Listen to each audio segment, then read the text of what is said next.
pelos estudos em que a palavra do Senhor nos chama, nos convida e nos orienta a vivermos de maneira submissa, de maneira sábia, nós estivemos traçando esse aprendizado esses dias e entendendo como Deus cria todas as coisas, como Deus realiza da sua misericórdia para conosco, por meio da obra salvífica, pelo pacto de Deus para com os homens, para com as criaturas das quais o Senhor age de forma misericordiosa, e assim por diante. Nós conseguimos entender que, à luz da palavra de Deus, nós verificamos a graça do Senhor que se renova a cada instante, que se renova a cada momento.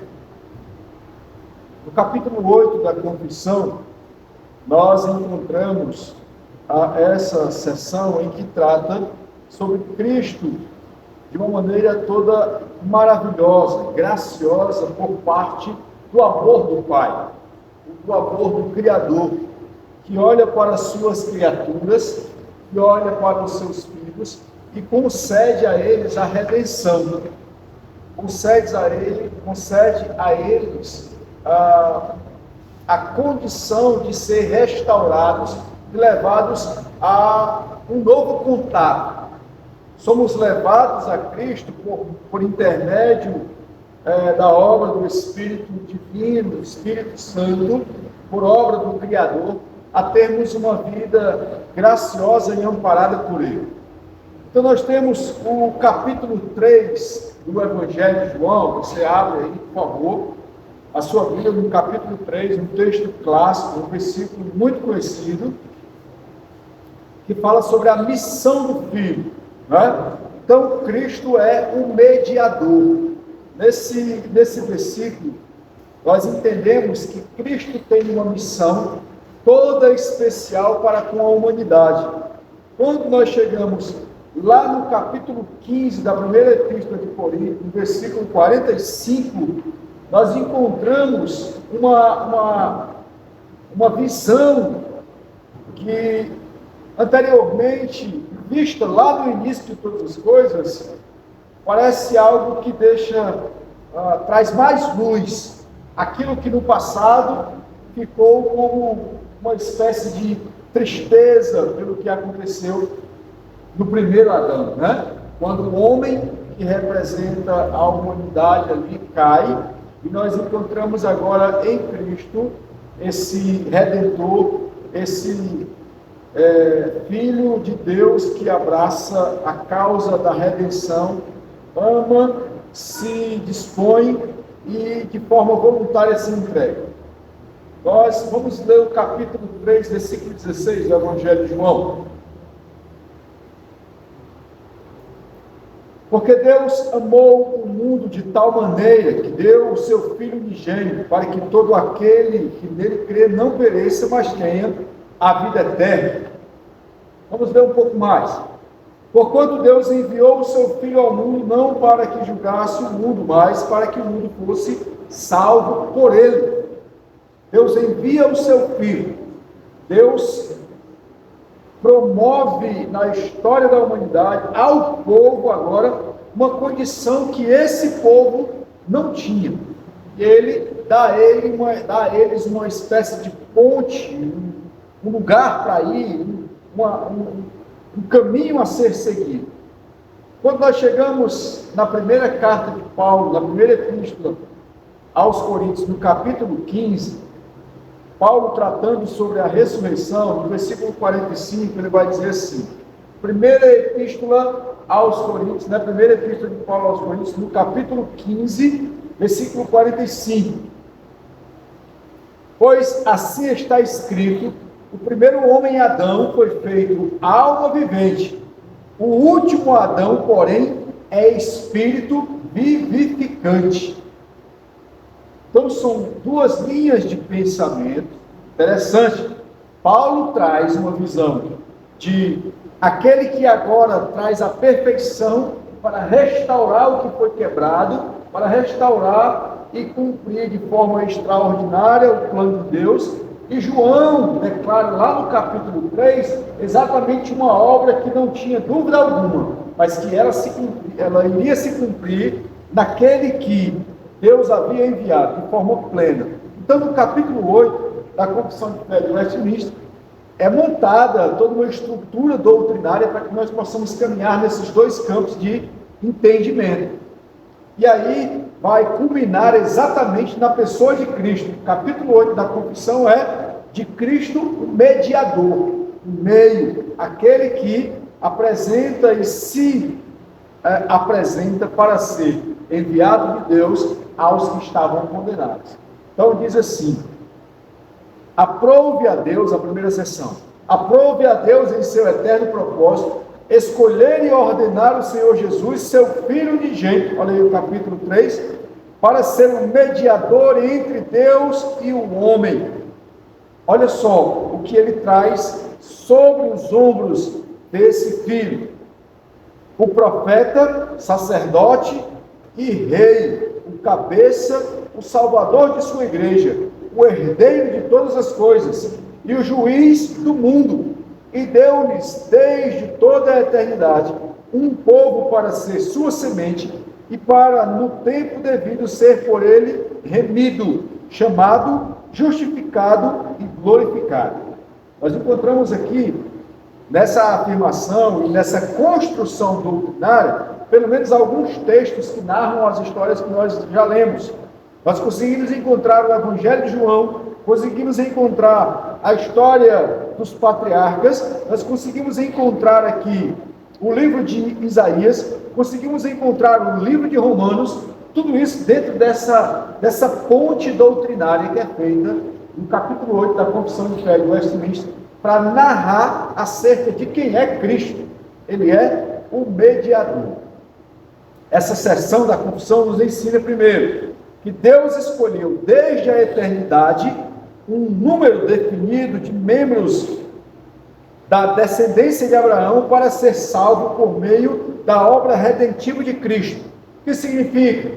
Deus elegeu um povo, Deus escolheu um povo, e esse povo, segundo a sua presciência, segundo a sua graça e a sua misericórdia, desde a eternidade, já havia estabelecido por ele a salvação sobre eles.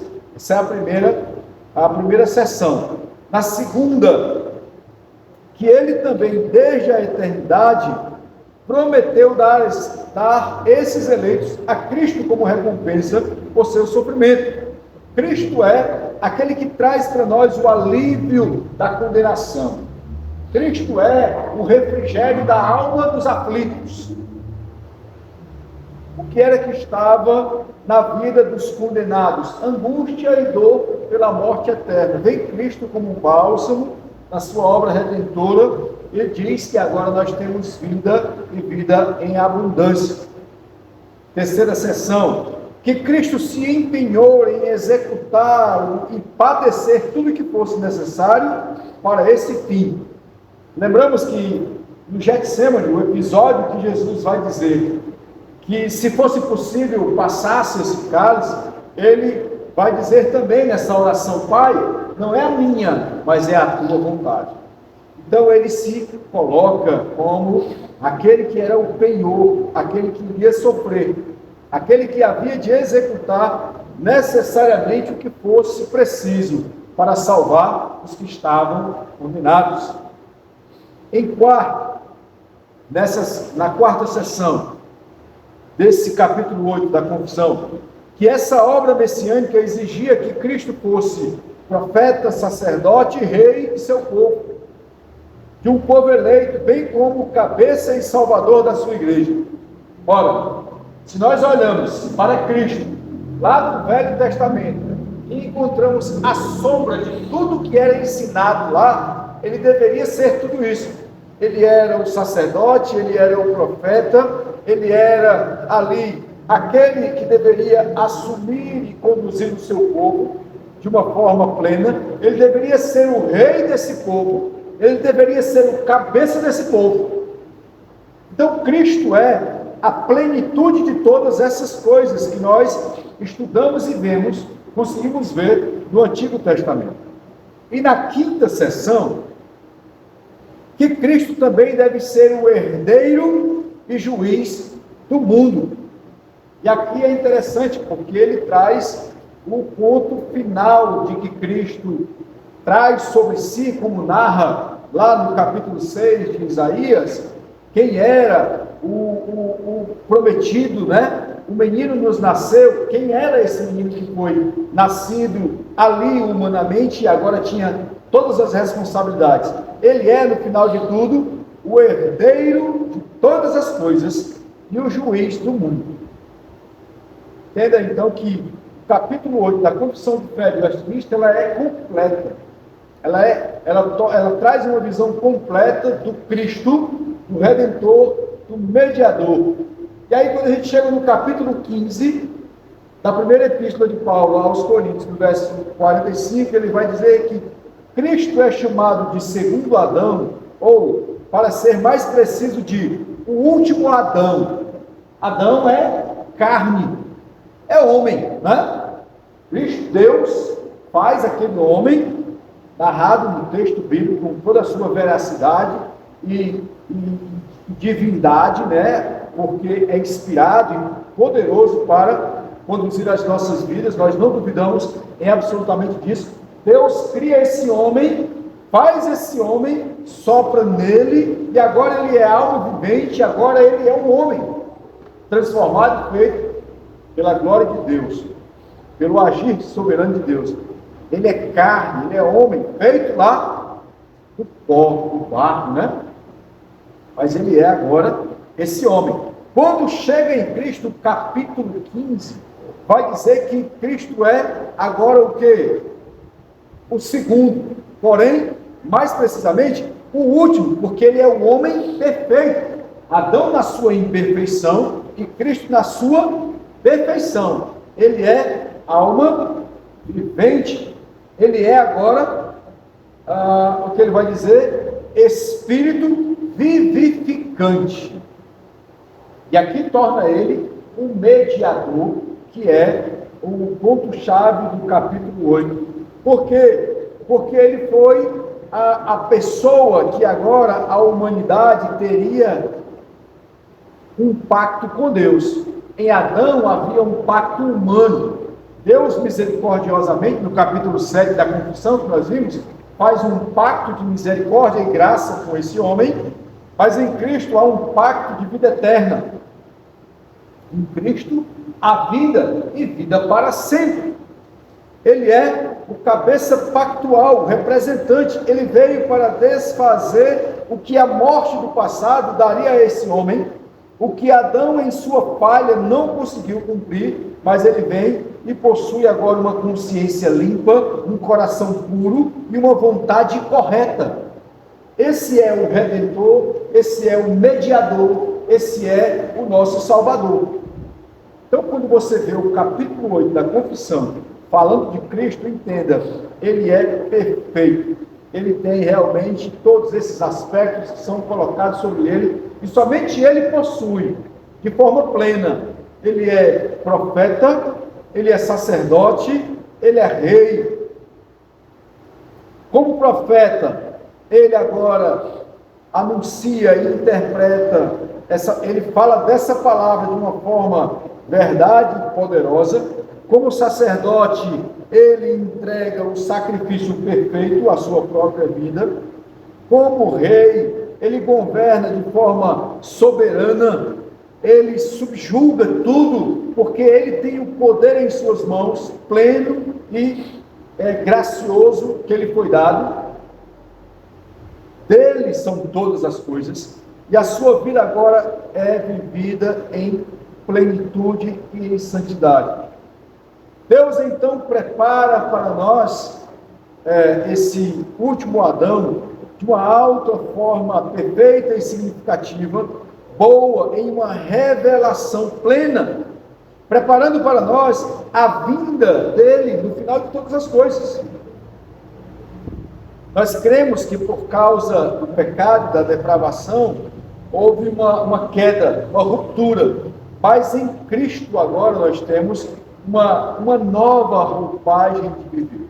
Uma nova criatura surge nesse Adão perfeito, nesse Adão enviado por Deus. Ele traz para nós a plenitude na presença de Deus.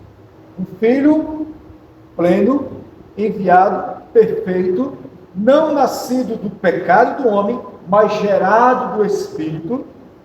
Ele que graciosamente traz em si todos os ofícios e a revelação, porque ele é o Logos, ele é a palavra de Deus, ele é a palavra, ele apresenta essa palavra, e ele diz: eu sou. Eu sou.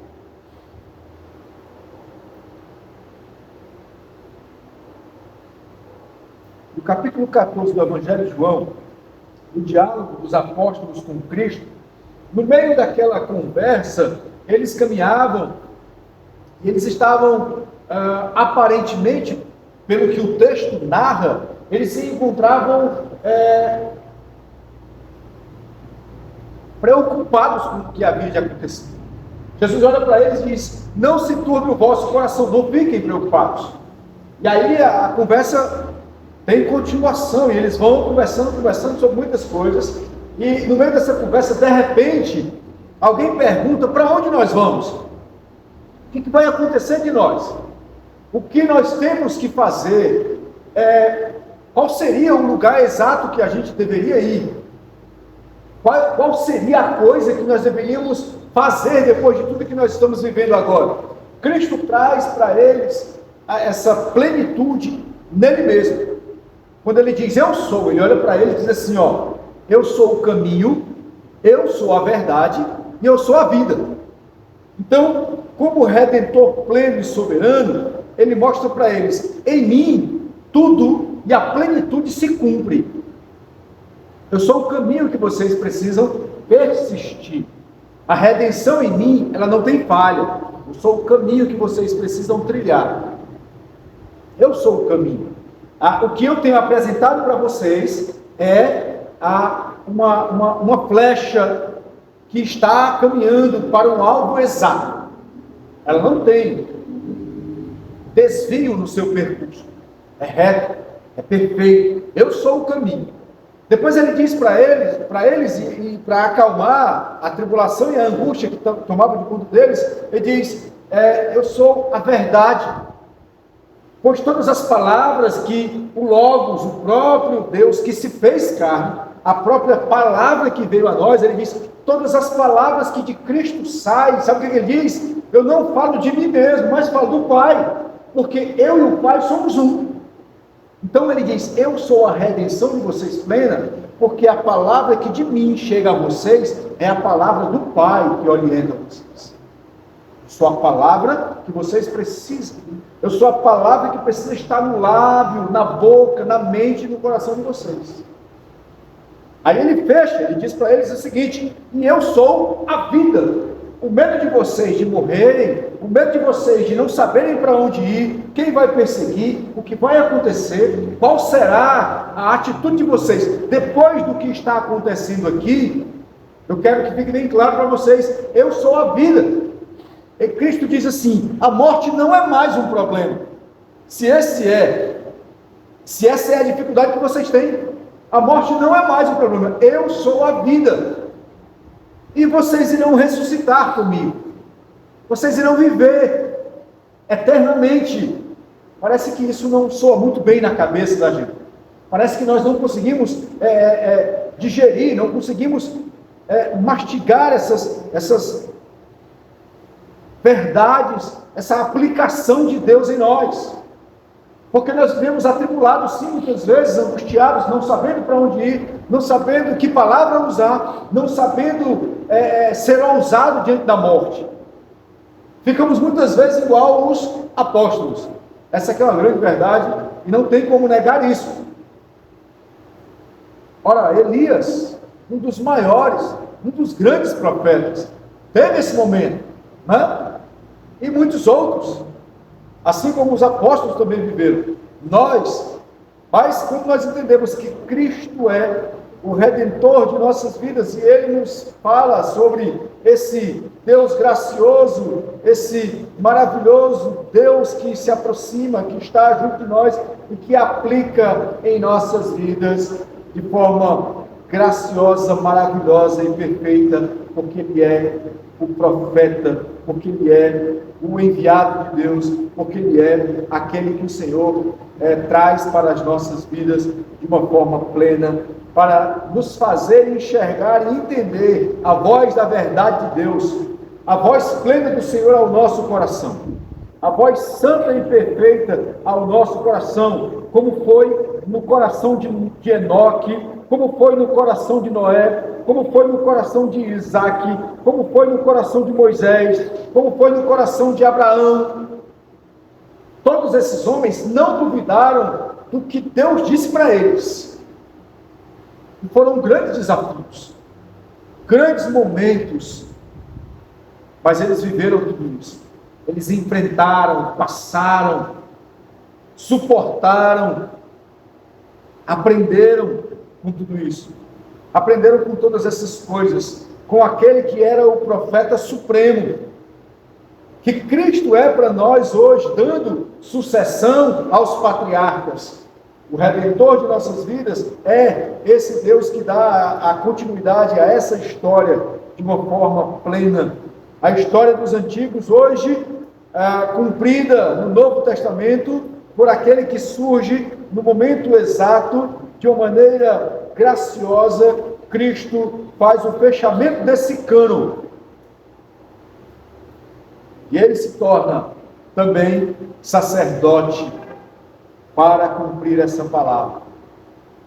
Profeta, sacerdote, aquele que traz referência misteriosa a Melquisedeque, que de uma forma inexplicável aparece e traz a sua significância para essa linhagem, e nos faz entender que Cristo é o sacerdote perfeito, que a origem dele nos faz entender que ele é quem nos torna capazes de ter acesso ao Pai, porque ele nos leva ao Pai, porque ele faz com que esse véu não seja mais um obstáculo.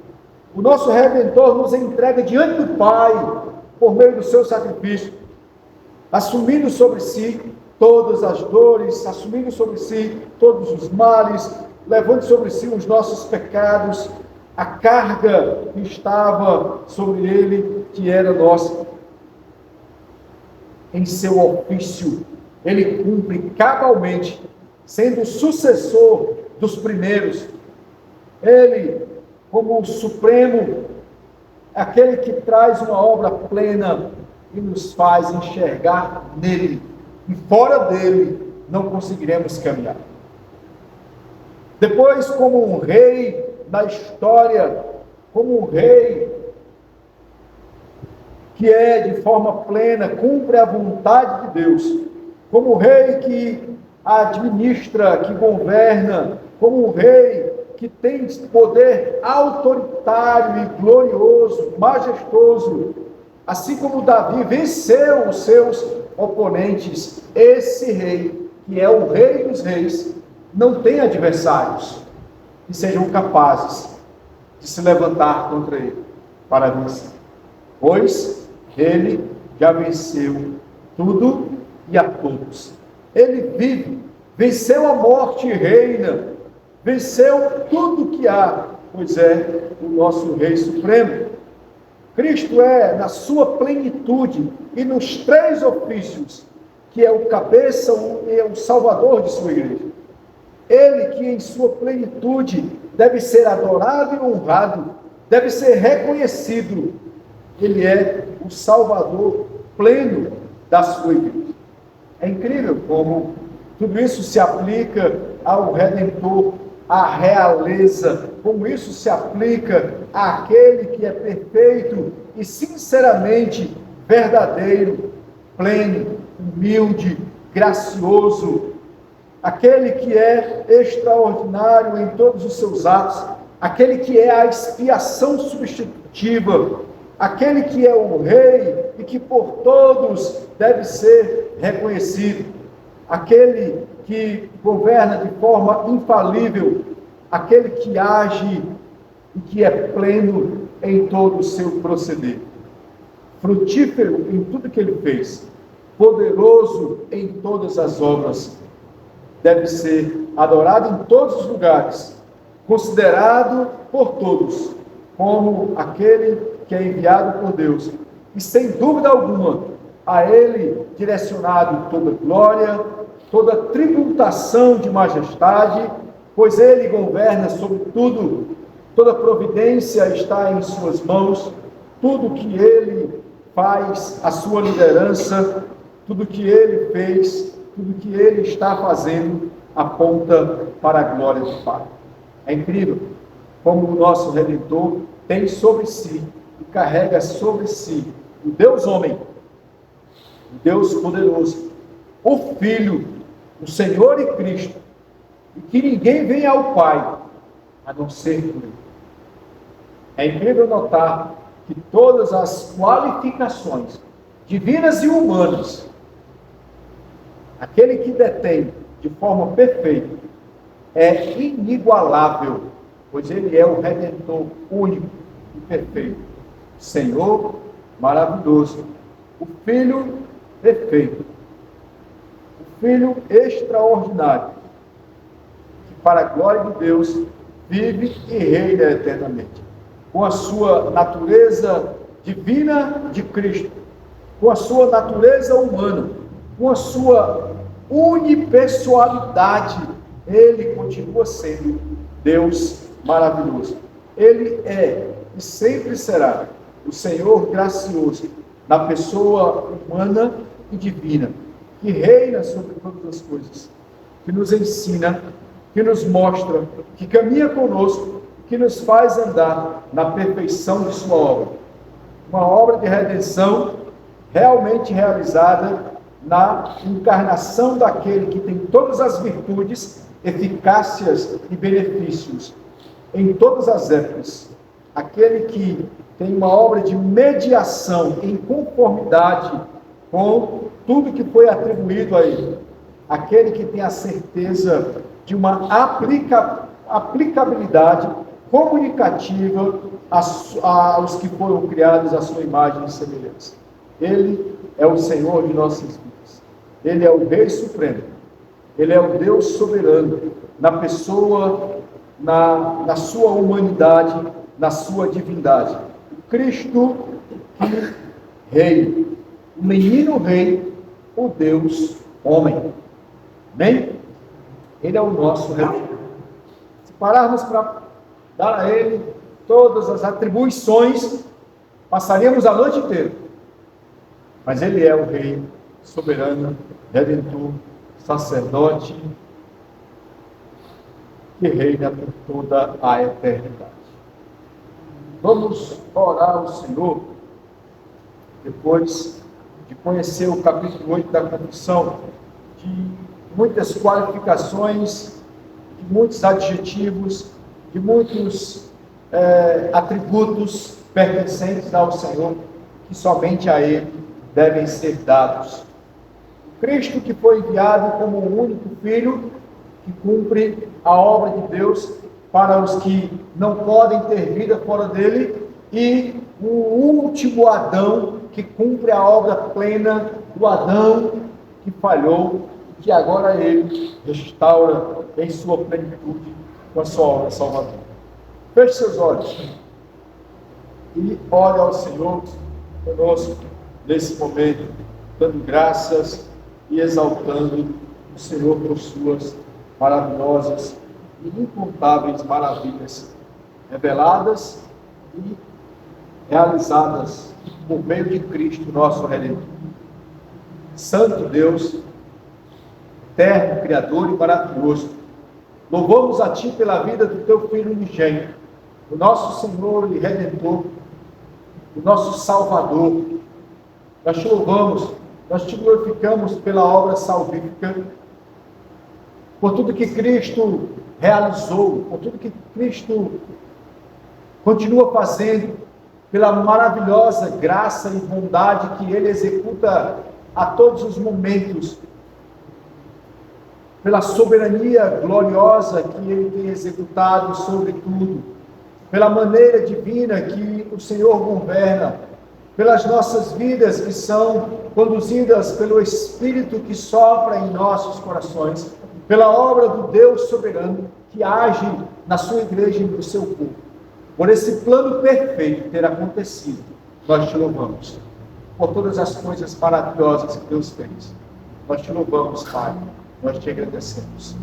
Em nome do Pai, do Filho e do Espírito Santo, que agem de forma plena em nossas vidas.